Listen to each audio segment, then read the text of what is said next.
Good morning, Indy fans. It's Friday the 5th of March 2021 and it's time for Boris's Best of British Bulletin, episode 33, with me, DaviePHD.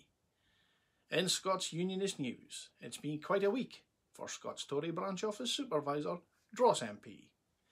He's been waiting so patiently for this week, as Nicola appeared before the Parliamentary Inquiry into the Salmond investigation.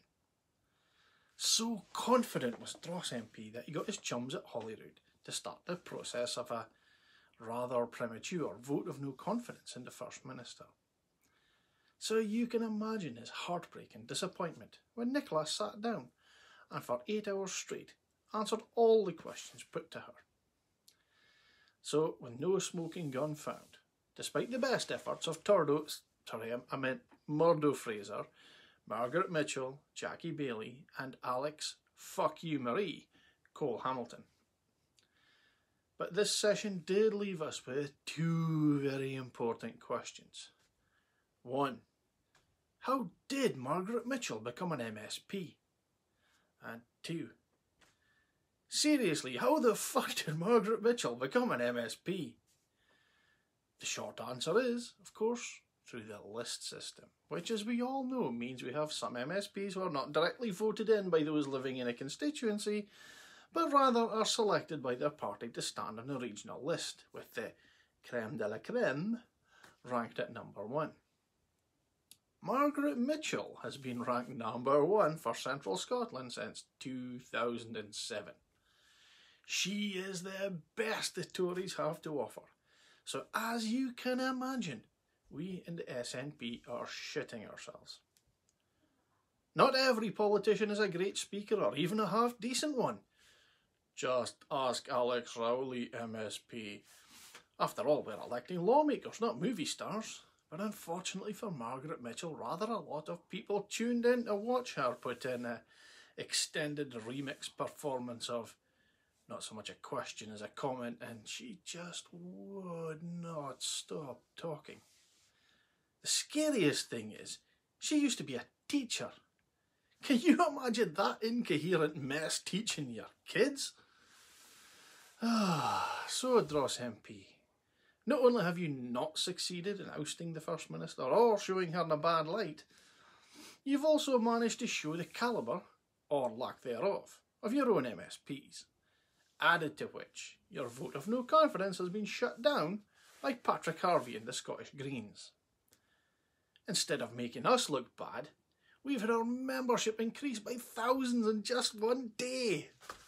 I've been trying to persuade one of my friends to join the party for a while now, a committed socialist and lifelong Labour Party member who joined the SNP yesterday.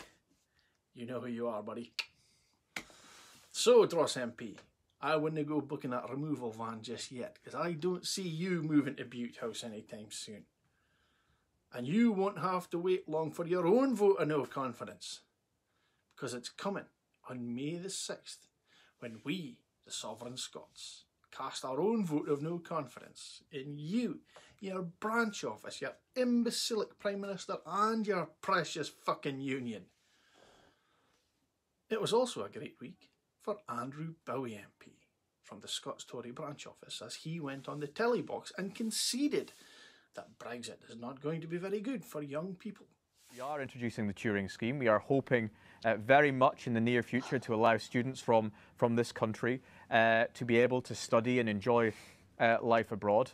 But am I going to sit here and say that Brexit is perfect and that your generation is going to reap the benefits? No, I'm not, because you're not, frankly, at the minute, and I can see that. But we've got work to do. You're saying his generation are not going to reap the benefits of Brexit? Not right now. I think that. Well, when? Because of look, the benefits of Brexit are going to be clear to all. When we develop our economy and move into the wider world in terms of trade, and how long will that take? It will come along very quick.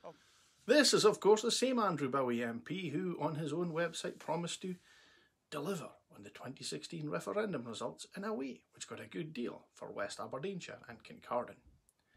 Which is kind of doable, as it's a rich Tory constituency, but he later said, "We will not let our fishing industry down." I could be mistaken, but it's almost as if he'll say anything and promise anything just to win your vote. And in reality, that we can't believe a fucking word he says. In UK Unionist news, we're all aware of Marcus Rashford, a kid brought up in abject poverty. He grew up to be a multi-millionaire footballer and now gives so much of his free time to establish a charity to feed hungry children. Could anything be more noble? Well, not to be outdone, Boris Johnson is going to start a charity. He can't wait for donations to start flooding in. And what is the purpose of this charity, I hear you ask? Feed hungry children? No. Provide COVID vaccines for the developing world? No. Alright, guide dogs? No. Boris is starting a charity to raise money so his bird can decorate their own fucking flat. This is Boris. Poor Boris is the Prime Minister of the United Kingdom and has to make do on a salary of just £150,000. He has to make the arduous journey from his flat upstairs to his office downstairs just to get to work every single day. Sometimes he even has to leave his house and walk a few tortuous steps to a chauffeur-driven car, escorted by armed police to do some more work. After a hard day at work, making an arse of everything and answering no questions at all, poor Boris has to come home to a flat which his bird wants to redecorate. But after paying for all his ex-wives, all their kids and allegedly some other kids, poor Boris doesn't have any money left for Carrie to go to B&Q and IKEA. As little as £5 could buy a tin of paint so Carrie could make a start on the skirting boards. As little as £25 could pay for a 4-cube Kallax unit from IKEA, which have a multitude of uses. This level of donation will see you receive regular updates from Boris, Carrie and Wilfred as they redecorate and live in their flat. £1,799 would pay for a 65-inch Samsung QLED Smart 8K television for Boris to relax in front of, watching himself on the news making a clusterfuck of the pandemic. This level of donation will see you rewarded with a multi-million-pound government PPE contract. You know, folks, that was a piss take, but it's also the perfect demonstration of all that is wrong with Britain and its ruling class, and why it's time for Scotland to leave. Especially because once this charity gets established, there's going to be a squad of wankers just queuing up to donate to it. So all of this leaves me with just one question. Are you yes yet? Stay classy, Scotland. DaviePHD.